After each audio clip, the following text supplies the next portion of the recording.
Um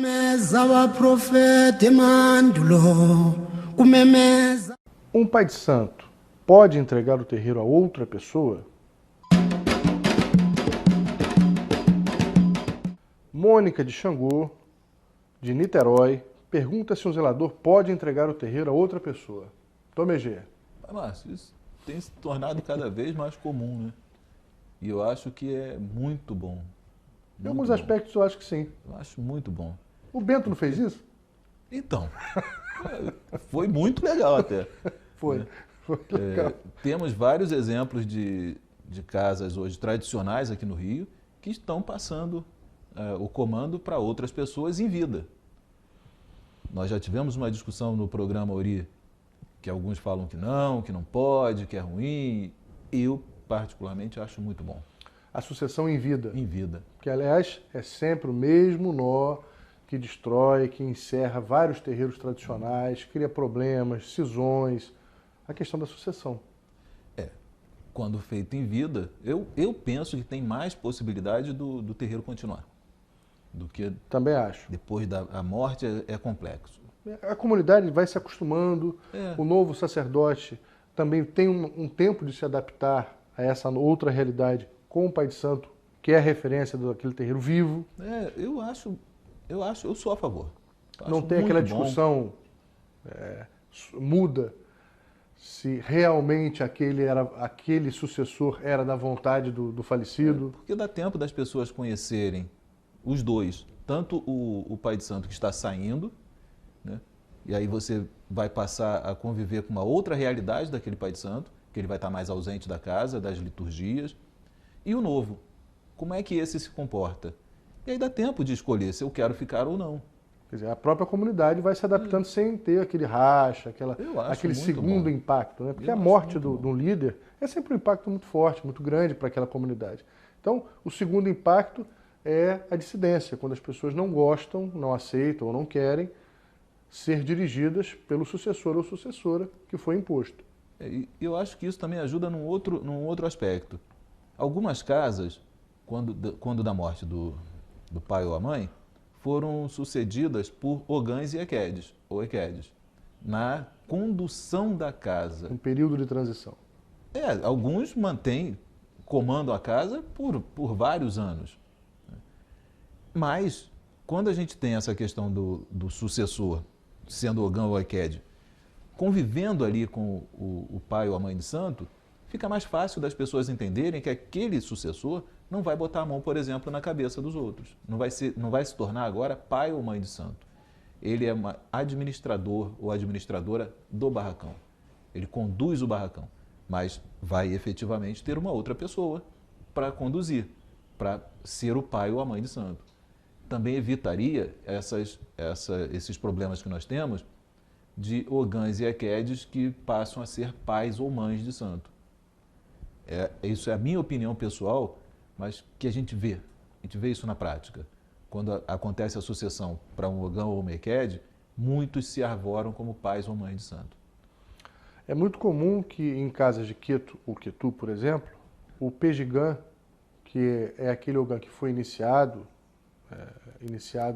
ou seja, passou pelos ritos iniciáticos como se Elegum fosse, assuma a casa, realiza as obrigações durante a vacância, durante o período em que o novo sacerdote não foi empossado. Mas é sempre provisoriamente e temporariamente. Difícil é largar o osso, né? É muito difícil, né? Para muita gente é. Então a gente tem que pensar nisso, que também tem esse outro aspecto, que facilita a condução da casa. Facilita não haver essas distorções, a sucessão em vida. Ainda que a sucessão seja feita para uma pessoa que não pode ser o pai ou a mãe de santo, essa pessoa vai coordenar a casa. Nós temos alguns exemplos também disso, desse assunto. Ogãs e equedes que comandam a casa. No caso do Efon, o pai Cristóvão, sim, era ogã e conduziu a casa por muitos anos, até com brilhantismo. Criou toda uma dinastia, mas era ogã. Mas quem fazia efetivamente os filhos de santo era ele? Não. Tinha alguém que o sucedia nesse momento. ia lá, podia até ser sob as orientações dele. Ok, que ele era uma pessoa realmente muito competente. Mas na hora de botar a mão na cabeça, precisa ter, né, ser um rodante também. Então, eu acho que facilita nesse aspecto. Então, não vejo nada de errado passar o bastão em vida. Acho muito legal. E também hoje nós temos um outro assunto que é, às vezes, o candomblé exige tanto da pessoa, você tem que estar tão presente, abrir mão de tanta coisa, que chega um momento em que eu acho legal que o sacerdote possa fazer, olha... Antes de ser ridicularizado, antes de ser desrespeitado, porque, lamentavelmente, as pessoas não sabem conviver com a velhice e acabam não sendo capazes de entender que o velho ele tem menos condições físicas para certas atividades. É como o senhor comentou no início, o Papa fez a sucessão dele em vida porque o corpo já não estava mais aguentando, ele já não se sentia mais capaz. E a gente vê que às vezes acontece isso. Então, um sacerdote que tem essa visão de chegar lá aos seus 70, 80 anos, que já não tem mais condição de tocar a casa, acho muito interessante que faça a sucessão. Bem interessante. Vai viver, vai curtir, aproveitar a vida. Essa foi a resposta à cabeça de hoje. Eu sou Caetano Veloso, sou Ari e sou cabeça. Atenção! Este veículo de comunicação é reconhecido pela AMA, Associação Nacional de Mídia Afro, pelo seu comprometimento com a responsabilidade e a ética da cultura afro-brasileira. A corrupção não me representa. Iemanjá me representa. Eu sou Haroldo Costa, sou Ori, sou cabeça. Na página da Cultura Urbana de hoje, falaremos sobre a estrutura de poder da cidade mítica de Ilé-Ifé.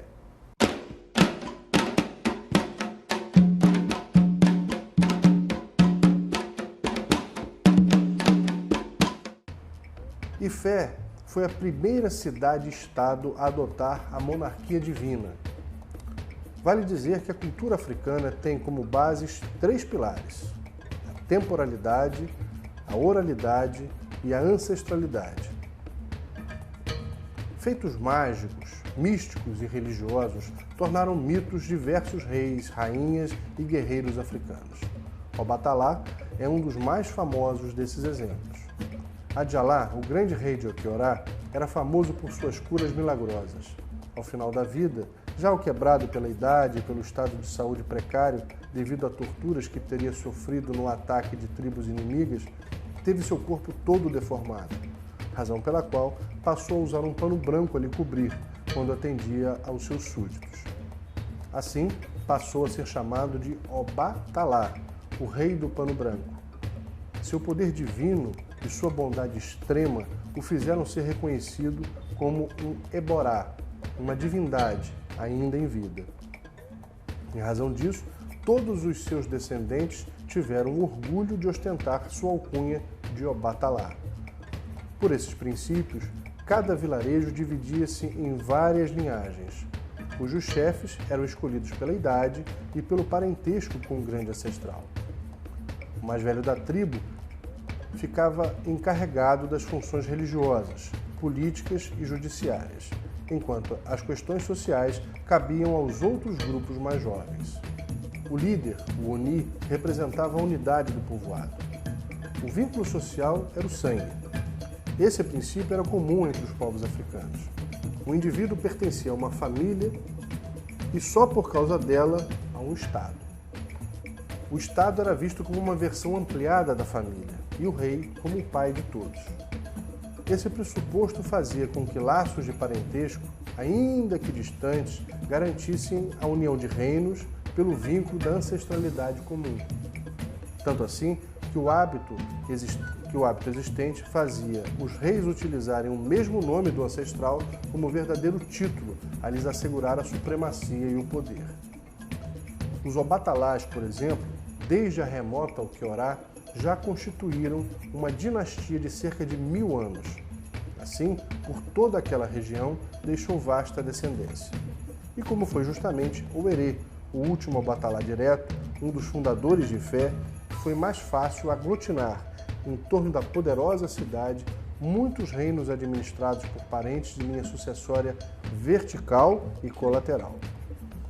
Em torno de Ifé existia uma enorme muralha concêntrica, com cerca de 5 metros de altura por 2 de largura, não só para proteger a cidade, como também para dar abrigo às populações agrícolas dos vilarejos periféricos quando eram atacados.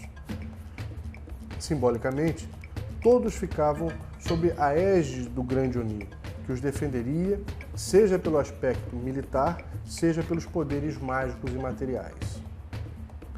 As proezas dos grandes Obais e Onis deu notoriedade aos seus nomes e fez com que fossem geradas lendas que os imortalizaram. Nomes como Obatalá e Ododuá são até hoje mencionados em lendas, em Itãs, através dos quais, pelas metáforas ficcionais, contam a história de seus povos e das civilizações. Ifé teve tamanha importância na formação cultural e política do povo iorubá que algumas lendas se referem à constituição desta cidade como a própria criação do mundo. De acordo com as lendas iorubais, até hoje propaladas, Ifé seria o umbigo do universo, a fonte de todas as coisas, o lugar de onde os homens se espalharam sobre a terra. Quem está falando é Adriana Bombom, eu sou Ori e sou cabeça. Atenção! Este veículo de comunicação é reconhecido pela AMA, Associação Nacional de Mídia Afro, pelo seu comprometimento com a responsabilidade e a ética da cultura afro-brasileira. Sou Selma Tiochum, eu sou Ori, eu sou cabeça. Eu sou Arlindo Cruz, eu sou Ori, eu sou cabeça. Axé. FIFA vai proibir racistas de frequentarem estádios. É assunto para o Falou Tá Falado com Adriana de Oiá, já já. Ai, ai. Muito bem, dona Adriana. Que história é essa? Quer dizer que a FIFA está fazendo campanha contra os racistas agora? Exatamente. Bom, né? A gente tem que elogiar o Michel Platini. Presidente da FIFA. Para quem não sabe, ele controla o futebol na Europa. Presidente da UEFA. UEFA, exatamente. Michel acaba de criar uma campanha contra o racismo na Europa. Adoro quando isso acontece, não é legal isso? Então, depois de que a UEFA registrar 102 casos de racismo, ele resolveu punir esses casos. 102 casos em estádios de futebol. Em estádios de futebol. Quer dizer, torcedor e às vezes até jogador mesmo. Exatamente. Com atitude racista. Se o jogador for pego, depois vai ficar suspenso por 10 partidas. Muito bem, bem feito. E os que vão assistir o futebol vão ficar sem ver. Se for torcedor, proibido de entrar no estádio. Proibido de entrar no estádio. Se for jogador, fica suspenso. Por 10 partidas. Muito bem, boa iniciativa do Michel Platini. Gostei, arrasou. E a FIFA está adquirindo essa sugestão que o Platini propôs na UEFA. E aqui também tinha que ser, além de racismo, violência, né? Porque essas torcidas de hoje em dia estão quebrando o estádio, o Maracanã foi reformado, estão quebrando tudo, fazendo confusão. Tinha que ser por isso também. Muito bem. Né? Falou, tá falado? Falou, tá falado. Rápido e rasteiro. Eu sou Érico Braz, sou Ori, sou cabeça. Atenção! Este veículo de comunicação é reconhecido pela AMA, Associação Nacional de Mídia Afro, pelo seu comprometimento com a responsabilidade e a ética da cultura afro-brasileira. A intolerância não me representa, Iemanjá me representa. Quem fala aqui é Tony Garrido, Ori, cabeça, paz e amor aí, gente. Eu sou Joyce de Oxumaré e esse é o Estilo Blair.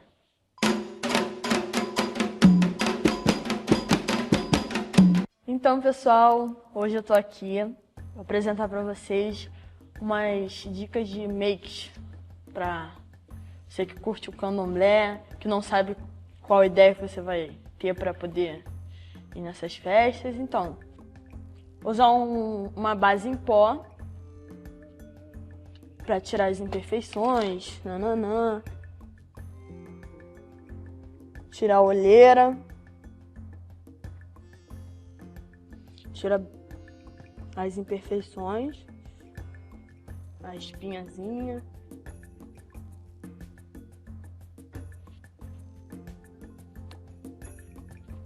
Lembrando sempre de passar o pó até o pescoço para o rosto não ficar branco e o pescoço de outra cor. Então, agora eu vou começar com uma sombra meio bege, para dar uma clareadazinha.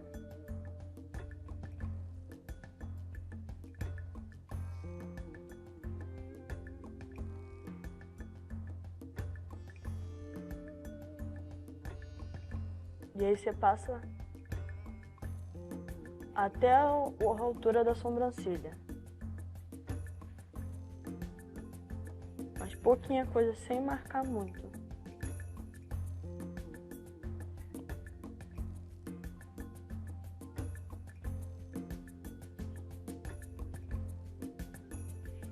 Daqui a gente vai pegar uma sombra mais escura.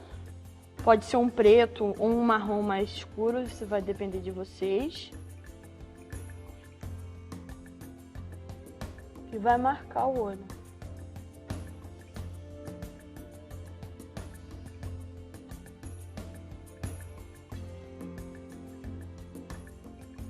Isso aqui pode ser um pouquinho mais forte.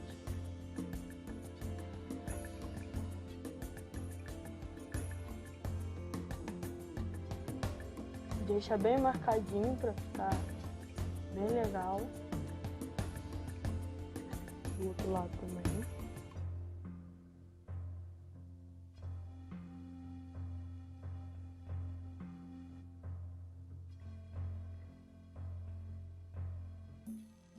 Não tem problema de ficar meio diferente um do lado do outro, depois a gente vai consertar. E agora você vai escolher uma cor que você gosta, que combine com a sua roupa, vai depender de vocês. Eu vou escolher um verdezinho.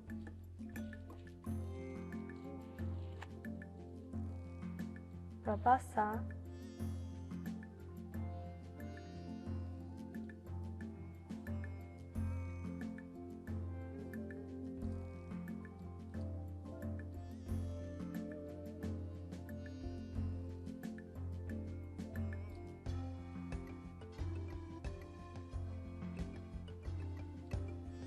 E aí vocês passam bem embaixo da onde vocês marcaram, onde não ficou preenchido.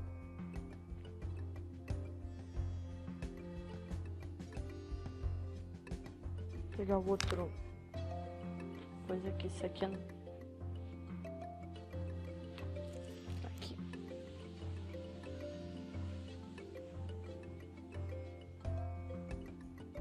Agora sim.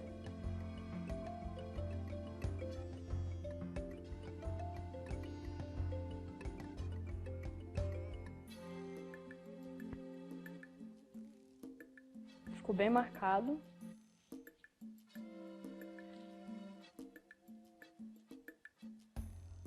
E aí vai depender de vocês, se vocês gostam bem marcado, se vocês querem mais clarinho.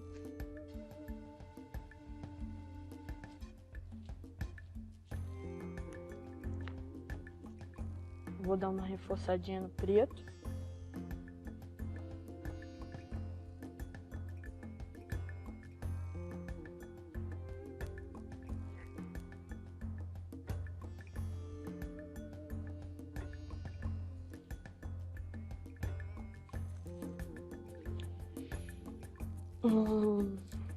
Delineador para fazer um olhinho de gato. Passa bem de levezinho. Vocês escolhem também se vocês querem mais grosso, mais fino.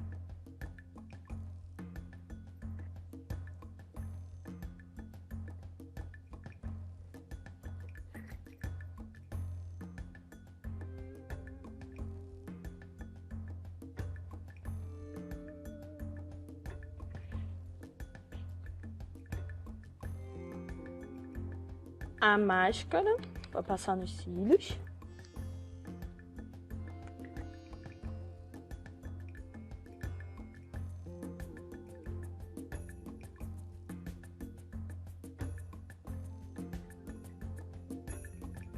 Borrei o negócio aqui.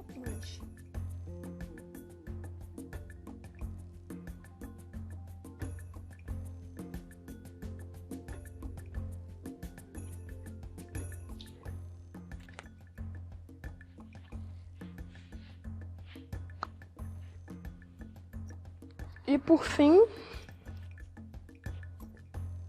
o blush.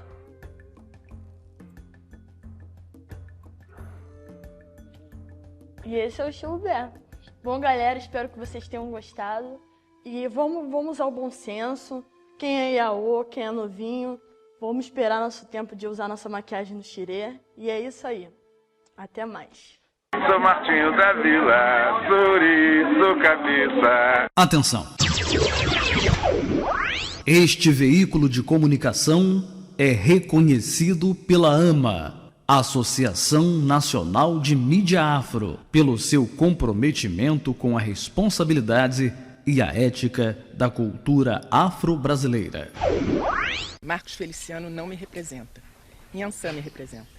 Eu sou da Gama, eu sou Ori, eu sou Cabeça. O Papo Cabeça de hoje é com a minha querida mãe Anali Joiá, coordenadora, membro do Conselho Executivo da ABAN Nacional, Associação das Baianas do Acarajé. Não perca, já no programa Ori. Mãe Anali, quer dizer que a ABAN agora não é mais regional, a ABAN é nacional. A gente cresceu. O acarajé ganhou o Brasil. Ganhou o Brasil. A gente cresceu. Agora nós somos a ABAN nacional, né? Estamos com a ABAN em Fortaleza, estamos com a ABAN em Brasília, em São Paulo e Recife. Acho que a primeira questão que levanta o fato da ABAN ter ganhado no espaço uma dimensão nacional pode soar até como surpresa, né? Ninguém sabia que tinha acarajé no Brasil inteiro. Ninguém sabia. E tinha. E sempre teve, né? E sempre teve. Só que as pessoas ficavam sempre acuadas no canto, com medo de se pronunciar e ser vetado. Cada um vivia o seu pesadelo forma, sozinho, exatamente. Isolado, no seu cantinho, na sua cidade. Exatamente, assim como eu, né? Vivi muito tempo ali no Valqueire, escondida ali atrás do Extra. Sem poder me... Mas fala um pouquinho da ABAN. Como é que tem sido o trabalho da ABAN? Quais têm sido os maiores desafios? Então, nós agora estamos enfrentando outros problemas, né? Conforme a associação foi crescendo, nós estamos enfrentando os problemas normais de qualquer outra associação que tem... Organização. Uma organização nacional. Então, nossos problemas aqui no Rio... é a aceitação do governo, do Estado. A gente está com problema de encontro com o governador, já marcamos diversos encontros com o governador. Eu acho tão bacana essa jornada do acarajé e das baianas do acarajé. Exato. A história disso a gente já falou em tantas oportunidades. Isso. A história do acarajé está diretamente ligada à resistência do povo brasileiro. Foi através do acarajé que muitos escravos conseguiram comprar alforria. Eram chamadas baianas de ganho. As baianas de ganho, exatamente. E hoje o acarajé virou uma instituição e um patrimônio nacional. Patrimônio nacional, né? E o que a gente faz é uma salvaguarda. Mas o que foi tombado? Foi o acarajé dos orixás ou o acarajé de Jesus? O acarajé dos orixás, né? O de Inhansã, com certeza. E que história é essa de acarajé de Jesus? Não sei, não entendo. Jesus comia acarajé? Nunca comia. Que eu saiba só em Inhansã, os orixás. Falou, exatamente. A oferenda sempre foi feita para Inhansã, né? E para Xangô. Nunca para Jesus. Mas eles querem ter o direito de vender nosso acarajé. Eu não sei até quando, como eu vou me portar mediante a procura de tantos evangélicos para vir para a associação. Quer dizer, deixa eu ver se eu entendi. Já eram baianas e baianos que vendiam acarajé nas ruas. Vendiam acarajé quando eram do candomblé, que agora se converteram, já foram falar com os pastores e pediram os pastores para continuar vendendo. O pastor disse que não tem problema nenhum. É um desafio, né? Como é que administrar isso? Como administrar isso? É um desafio até para a nossa posição em relação à intolerância religiosa. Exatamente. O senhor vê que situação? Isso delicado, deu seu crescimento. Delicado. E eu acho que é importante. Isso. Eu acho que, aí vai a sugestão, como amigo da ABAN, Certo. Eu acho que é importante a gente tentar lidar da melhor maneira possível com essa conversão, desde que não se perca a essência e a história dessa iguaria. Exatamente. O acarajé é acarajé, não é acarajé de Jesus. Isso aí. O acarajé, historicamente, é uma comida litúrgica, antes de qualquer coisa, né? É tombado, no caso do IFAM, é patrimonializado a baiana que estiver no ponto, com a sua vestimenta de saia, de bata, de pulseira, de colares, de torso. Mas entendeu? Essas baianas do acarajé evangélico, elas se negam a usar a indumentária tradicional? Se negam a usar essa indumentária. Elas querem uma indumentária particular para elas. Aí a gente não pode aceitar. Aí descaracteriza. Descaracteriza. Senão vai perguntar o que a baiana tem. A baiana tem o quê? Um jaleco? Não pode, né, professor? Dorival Caymmi já cantava isso. Não né? é? O que a baiana tem? A baiana tem um jaleco. Não existe. Né? Não. Tem que ser de bata, de baiana, de torso, tá? E com aquela sedução que é peculiar a qualquer baiana. Às vezes eu fico me perguntando, entendendo, não é provocação, mas eu fico me perguntando como é que as coisas funcionariam do outro lado, né? E se nós rebatizássemos a canjica do Espírito Santo como canjica dos orixás ou a malá de São Jerônimo? Exato, exato. São tradições, e a nossa tradição também precisa ser respeitada antes de qualquer coisa. Será que essa vontade de rebatizar o acarajé, de comer o acarajé, mas não admitir que ele é uma comida litúrgica dos orixás, é uma forma de sincretismo moderno? Será que a igreja evangélica está querendo se render à nossa tradição? Não sei, professor, não sei. Porque a dúvida deles é só a oferenda do acarajé. O único problema deles é a oferenda, né? É eles fazerem a unção, né? Uma coisa assim, eles têm que urgir o acarajé. Eu acho que fica meio fora do contexto do que foi patrimonializado. Enquanto o acarajé foi absorvido como iguaria da culinária brasileira ou afro-brasileira, tudo bem. Tudo bem. Só não pode dizer que é comida de orixá. Não, não pode dizer. Aí dói. Aí fica ruim. E é comida de orixá. E só é tombado porque é comida de inhaçã. Foi tombado desde quando? 2005. Quer dizer, isso é fundamental dizer. Ele foi tombado por ser uma comida litúrgica. E só é tombado porque tem que estar inserido dentro do contexto da religião, do candomblé. Essa foi uma exigência do IFAM. Do IFAM, claro, exatamente.